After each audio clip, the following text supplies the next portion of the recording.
Hi, this is Shekhar Guragala. ఈరోజు మనం ఏ టాపిక్ డిస్కస్ చేసుకుందామంటే, నిన్న తెలంగాణ హైకోర్టు ఇచ్చినటువంటి టీజీపీఎస్సీ నిర్వహించిన గ్రూప్ వన్ జడ్జిమెంట్ గురించి, ఆ జడ్జిమెంట్ ఆధారంగా కాంపిటేటివ్ ఫీల్డ్లో ఉన్న వాళ్ళకి ఎలా ప్రిపేర్ అవ్వాలి, అసలు ప్రస్తుత పరిస్థితులు ఏంటి, ఫ్యూచర్ పరిస్థితులు ఏంటి, స్టేట్ గవర్నమెంట్ జాబ్ ఏ విధంగా ఉంటుంది అనే విషయాల గురించి మీతో షేర్ చేసుకుంటున్నాను. స్టేట్ గవర్నమెంట్ జాబ్కి రావాలన్నప్పుడు చాలా ఫ్యాక్టర్స్ ఉంటాయి.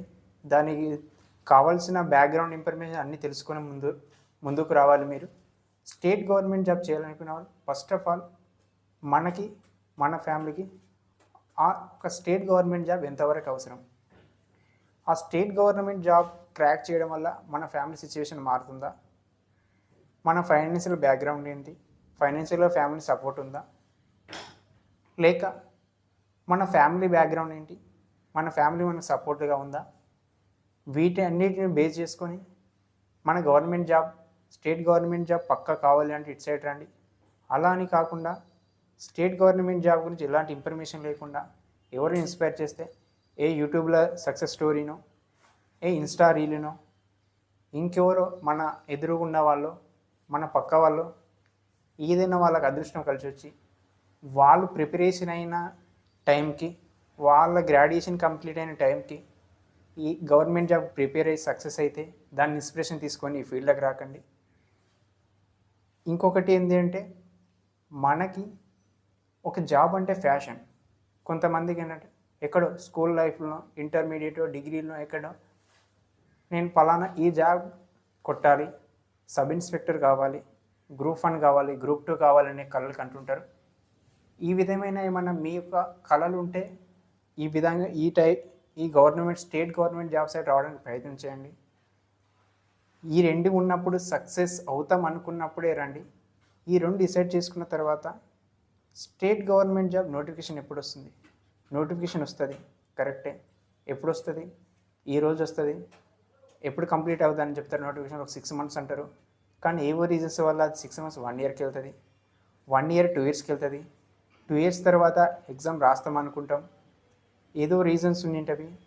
అంటే రీజన్స్ అంటే కొంతమంది చేసే తప్పిదాలు, లేకుంటే ఎగ్జామ్ కండక్ట్ చేసే బోర్డు చేసే తప్పిదాలు, ఇంకేమైనా రీజన్స్ కావచ్చు. ఎగ్జామ్స్ లేటు జరగవచ్చు. జరిగిన ఎగ్జామ్ అయినా మనం మంచిగా పర్ఫామ్ చేసి ఎగ్జామ్ సెలెక్ట్ అవుతామని తెలిసినప్పుడు, సెలెక్ట్ అయ్యాము ఇంకొద్ది రోజులు అపాయింట్మెంట్ ఆర్డర్స్ అందుకుంటామన్న టైంలో ఎగ్జామ్ క్యాన్సిల్ అవ్వడం, నోటిఫికేషన్ క్యాన్సిల్ అవ్వడం జరుగుతుంది. ఆ ఎగ్జామ్ నోటిఫికేషన్ క్యాన్సిల్ అయినప్పుడు మన సిచ్యువేషన్ ఏంటి? అంతవరకు స్టేట్ గవర్నమెంట్కి జాబ్ ప్రిపేర్ అయి ఉంటాం, ఒక 4 years 5 years జీవితం మొత్తం దీనికి అంకితం చేసి ఉంటాం. ఎప్పుడో మనకు తెలియకుండానే మన ఏజ్ 21, 22 years ఉన్నప్పుడు ఈ కాంపిటేటివ్ ఫీల్డ్లోకి ఎంటర్ అయి ఉంటాం. ఆ ఒక్క నోటిఫికేషన్ కంప్లీట్ అవ్వడానికే ఒక 27, 28 years వచ్చింటే మనకి. అప్పుడు నోటిఫికేషన్ అయితే చేతులకు అందిన అపాయింట్మెంట్ ఆర్డర్ మన చేయి జారిపోయినప్పుడు ఒక రకమైన మనోవేదన, మానసిక వేదన అనుభవించాల్సి ఉంటుంది. ఈ విధమైన మానసిక వేదన అనుభవించకూడదంటే నేను ఇచ్చే బెస్ట్ సజెషన్ ఏంటంటే, స్టేట్ గవర్నమెంట్ జాబ్ గురించి క్లియర్గా తెలుసుకొని, ఆ నోటిఫికేషన్ ఎప్పుడు వస్తే ప్రాసెస్ ఎంత పడితే తెలుసుకొని, ఇది కాకుండా నీకు ఇంగ్లీష్ పైన పట్టు ఉండి, ఆర్థమెటిక్ పైన పట్టు ఉంటే ఎస్ఎస్సి, బ్యాంక్ ఇటువైపు వెళ్ళండి. ఎందుకు ఇలాంటి ఇటువైపు వెళ్ళండి సజెషన్ ఇస్తుందంటే, అవి ఇయర్లీ జాబ్కి వెళ్ళండి. సెంట్రల్ చాలా పర్ఫెక్ట్గా ఉంటాయి. ఇయర్లీ వస్తాయి. 1 year మిస్ అయితే నెక్స్ట్ ఇయర్ మిస్ అయితే ఇంకో నెక్స్ట్ ఇయర్, ఒక 2-3 years మనం దానిపైన పర్టికులర్గా ఫోకస్ చేస్తే జాబ్ క్రాక్ చేయొచ్చు.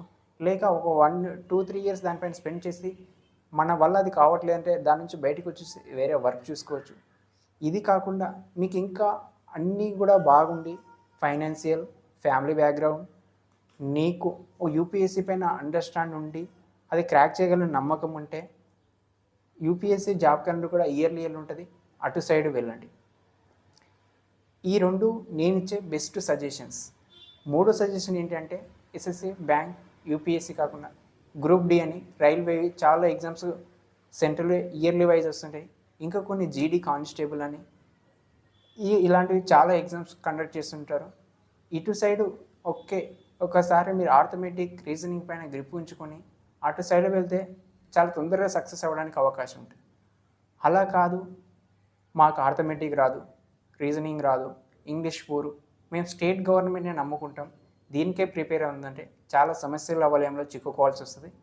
ఇది నేను చెప్పడం కాదు, ఇప్పుడు మీరు ప్రస్తుతం ఈ ఫీల్డ్లో ఉండి చూస్తున్నారు, మీ పక్క వాళ్ళు ఫేస్ చేసిన అనుభవాలు కూడా మీరు వినింటారు.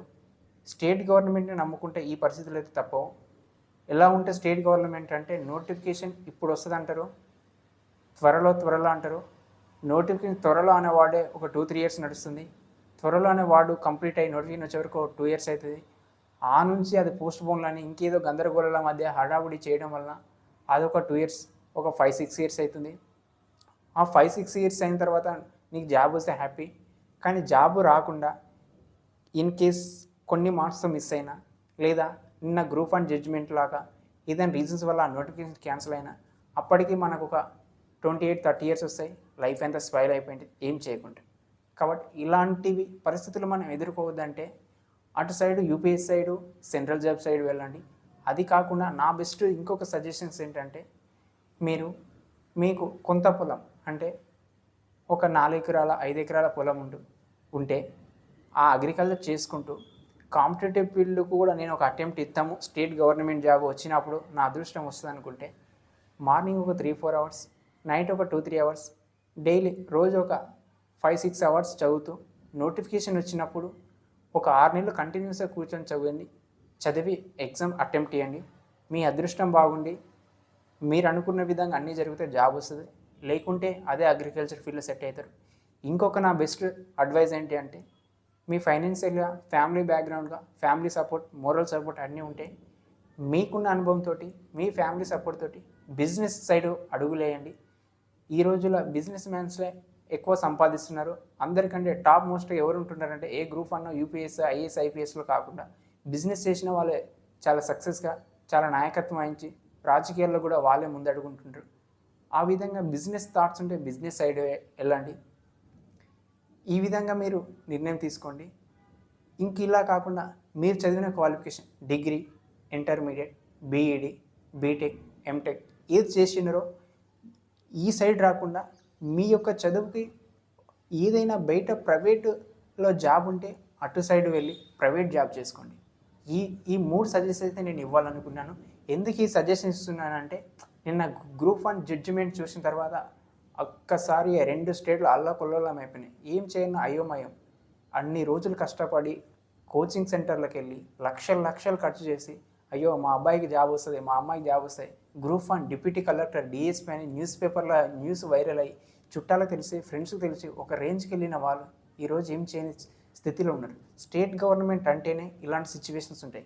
ఇలాంటి సిచ్యువేషన్స్ ఫేస్ చేయాలనుకున్న వాళ్ళు మాత్రమే స్టేట్ గవర్నమెంట్ వైపు, జాబ్స్ వైపు అడుగులేయండి. ఇలాంటి సిచ్యువేషన్ మీరు ఫేస్ చేయొద్దంటే నా సూచనలు మీరు తప్పక పాటించండి. ఈ విషయం చెప్తున్నాను.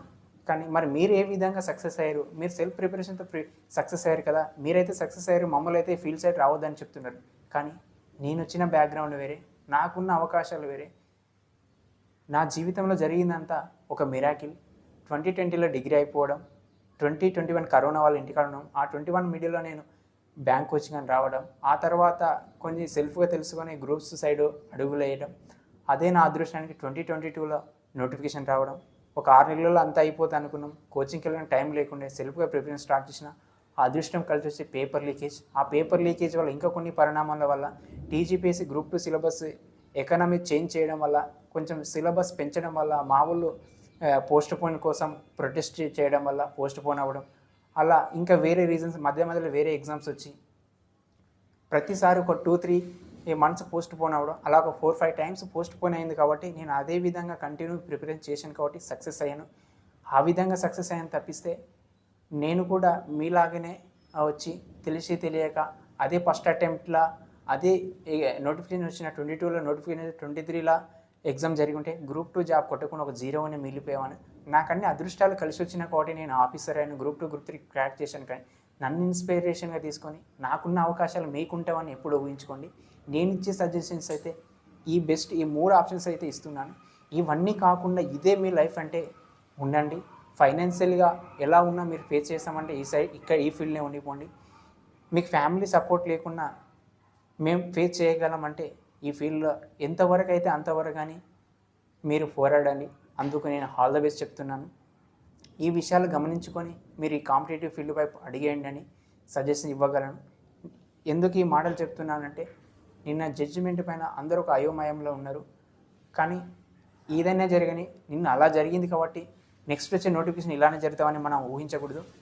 నెక్స్ట్ వచ్చే నోటిఫికేషన్ కానీ ఏదైనా మన మంచి కోసమే, మన బావ కోసమే జరుగుతున్న ప్రయత్నం చేయండి.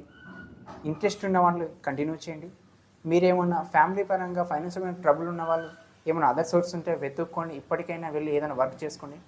టైం వేస్ట్ చేసుకునే పనులు అయితే చేయకండి. ఈ సజెషన్స్ మీతో షేర్ చేసుకున్నాను. నేను ఫేస్ చేసిన పరిస్థితులు, నేను అనుభవించిన అనుభవాలు, నాకు అనిపించింది మీతో షేర్ చేసుకున్నాను. మరొకసారి మీతో తెలుపుకునేది ఏంటంటే ఏమైనా జరగని గుండె ధైర్యంతో ఉండండి. ఆ ఒక్క నోటిఫికేషన్ అలా అయినంత మాత్రాన మిగతా నోటిఫికేషన్ కావాలని అదైతే ఉండదు కదా. అక్కడ ఎవరి మిస్టేక్ ఉందో మనకైతే తెలియదు కదా. మన ప్రయత్నం చదవడమే. మనం ఏం చేయాలి, మనం ఒకటి కాంపిటేటివ్ ఫీల్డ్లో ఉన్నామో చదవడం చేయాలి. ఇంకొకటి నేను చాలామంది అడుగుతుంది అంటే నోటిఫికేషన్ ఎప్పుడు వస్తుంది, ఏం చేయాలి ఇది అంటారు. నోటిఫికేషన్ ఎప్పుడు వచ్చినా సరే ప్రిపరేషన్ అయితే రెడీగా ఉండండి.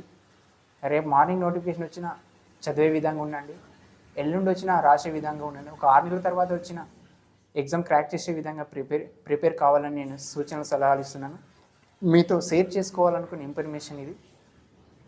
ఇంకేమైనా మీరు మానసికంగా ఒక రకమైన ఆందోళన ఉండి ఉంటే చాలామంది దగ్గర నా నంబర్ ఉంది. ఇన్స్టాలో మెసేజ్ చేయండి, టెలిగ్రామ్లో మెసేజ్ చేయండి, వాట్సాప్ నంబర్ ఉంది కొంతమంది దగ్గర, అక్కడ మెసేజ్ చేసిన మీకు రిప్లై ఇస్తుంటాను. Thank you everyone. ఈ ఇన్ఫర్మేషన్ మీతో షేర్ చేసుకున్నందుకు. మరొక వీడియోలో మరోసారి కలుద్దాం.